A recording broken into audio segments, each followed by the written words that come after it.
Are we are we being fair to them, or are we kind of burying them a little too early here? So it all depends on the health of Giannis, right? I mean, this guy goes down and they look hopeless without him. So that's the tough thing. And I heard a lot of interesting talk on a few podcasts I listened to, and it's like the Clippers have all these sexy names, right? Lou Williams, Montrezl Harrell, Marcus Morris, Reggie Jackson. The Lakers have Dwight Howard, Rondo, former All Stars. I Mm-hmm. mean, is Chris Middleton the most boring two-time All Star you've ever seen? Right? Eric Bledsoe, a once promising player with the Clippers, with the Suns, ends up being a borderline all-star. Brook Lopez turning himself into a defensive anchor in the latter stage of his career. They're not sexy names, but they get the job done. Budenholzer is one hell of a coach. You've been high on him for a while. So I won't count them out. But if Giannis is any less than 100%, they may make it out of the East still, but they're not winning the title. They need MVP Mm-hmm. level Giannis because you see how sorry they look without him. And it's scary. Yeah, I mean, I think let's make the case here for the Bucks, because I think the case is easy for the Lakers and the Clippers at this point. I think it's an easy case to make. One of these teams has Kawhi, who just won Finals MVP. Many people think he's the best player on the planet. The other team has LeBron James, who is by all accounts one of the two best players of all time. So pretty easy to make that case.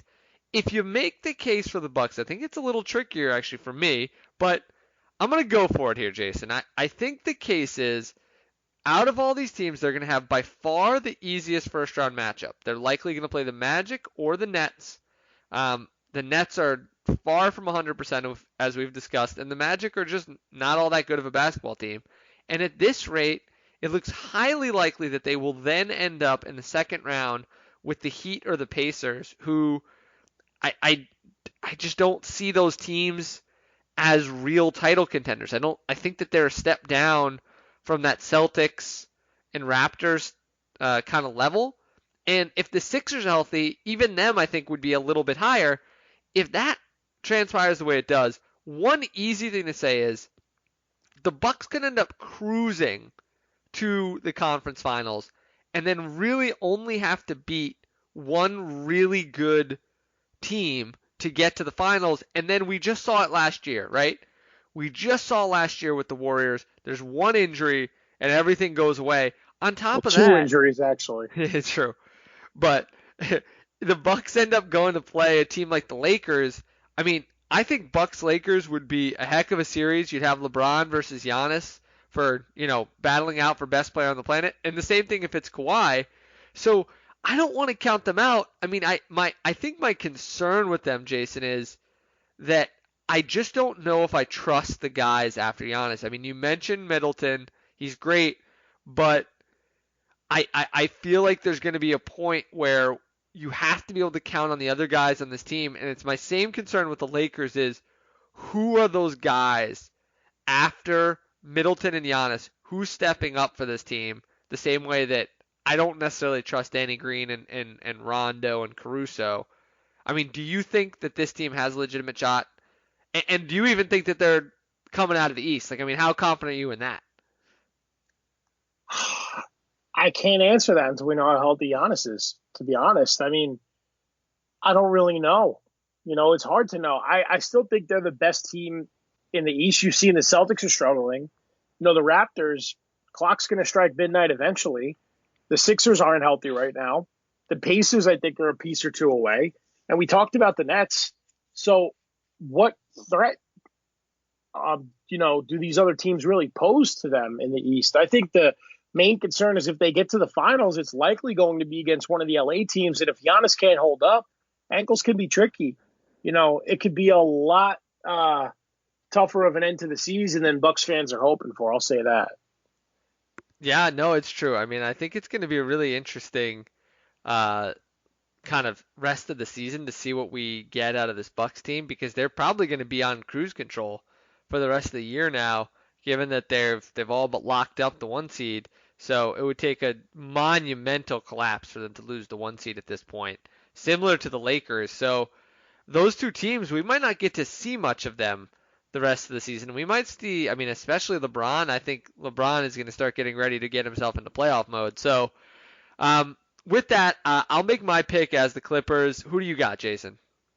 I'm sticking with the Clippers because, I still think the Lakers may be peaking too early. I did say if they keep playing this way, they'll win it all. LeBron will get ring number 4. AD will get ring number 1. But we'll see, man. First of all, I love the Clippers. I love their roster. Why in the hell did they add Joakim Noah to it? I know it's just a 10-day contract, but out of all the available players in the buyout pool, they got their guy in Reggie Jackson, but why Noah?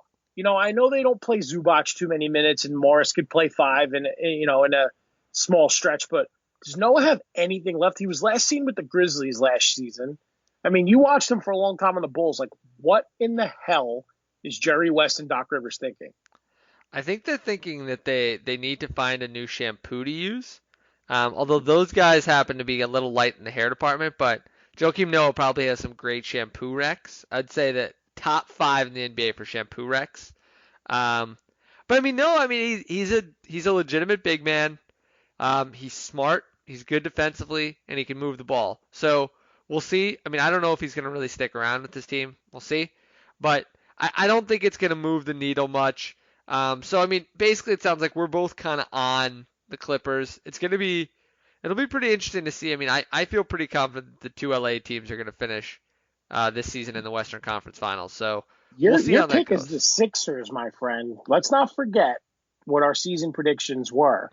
You have the Sixers. You have to stick by that. If I'm buying you the yard, I can't buy food for a guy that just doesn't stick to his predictions. I I gotta mean, stick to my don't guns.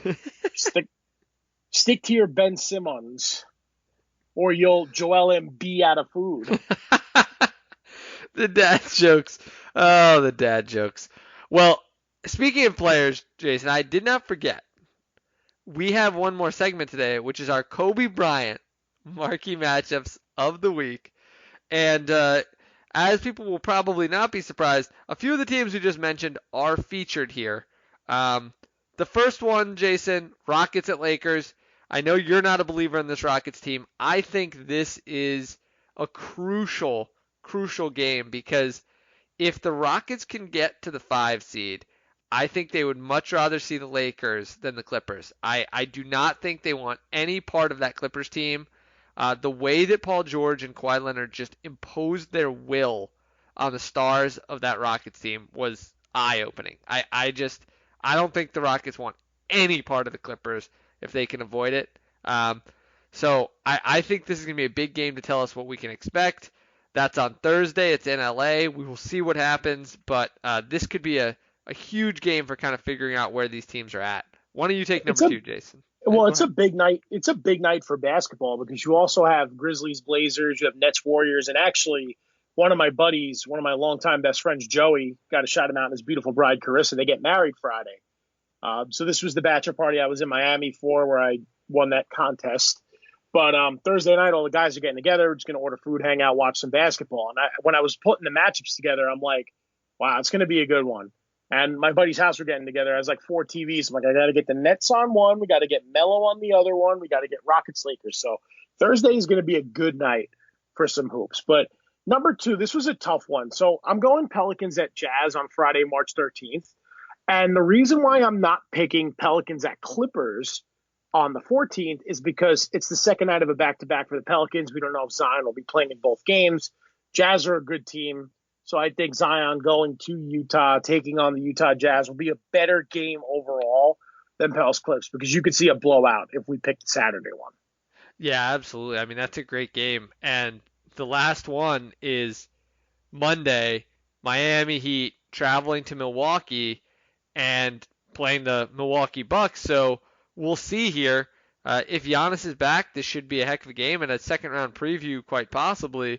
We'll see what happens. I mean, this is going to be interesting. Depending on how long Giannis is out, it could have some impact. I mean, I think they're going to play it extra safe in Milwaukee. So who knows if we'll see him for this game. If he's there, it's a great one. If not, you could go Pels at Clips. We could go Houston at Portland. I mean, there's so many good games this week, Jason. I mean, there's just an embarrassment of riches in the NBA right now, and I'm could not be happier to talk to you about it and to continue to watch some games this season. I think we are currently living in an embarrassment of riches because we get to do this every week. I think the video things worked out for 2 times in a row, and you called me. I was a little emotional watching the Robert Morris game, and it's been a very energetic hour and a half, I will say. So appreciate you sticking with me during my emotional moments, getting FaceTimes, having Simba here. You are a good egg, Benjamin. Yeah, I mean, it's been an emotional roller coaster, and I'm happy to be on the ride with you, my friend. But we're happy for all of you as well. As I said, keep giving us feedback. We loved hearing what you thought of our last episode with us actually doing video and kind of seeing each other. We might have to post the full video on one of these. Um, Yeah, get a YouTube channel going. Absolutely. And while you're on the ride with us, guys, please remember to subscribe, rate, and review. 5 stars, please. Jason Jason shook his hand at the video. So if we ever I do give you a channeled my replay, inner. I channeled my inner Booker T. Oh, you, you didn't watch wrestling, did you, growing up? I was a wrestling fan. Who did you channel? No, Booker T. 5 time, 5 time, 5 time. No, I That's watched past him. my time. I watched him get inducted into the WWE Hall of Fame last year as a member of Harlem Heat. A good dude, Booker T. King Booker. Well, this We're is leaving some this all in. We're leaving this all in. real great synergy here. For those of you who are also WWE fans, this is a great moment for all of you. I remain confused. I'm gonna have to look on Wikipedia and see more about Booker T as Jason shakes his hand at me. So Anyway, thanks for listening, guys. We'll talk to you next week. Enjoy the weekend's worth of games. And, yeah, go Bobby Moe. Go Rutgers. Go Ben.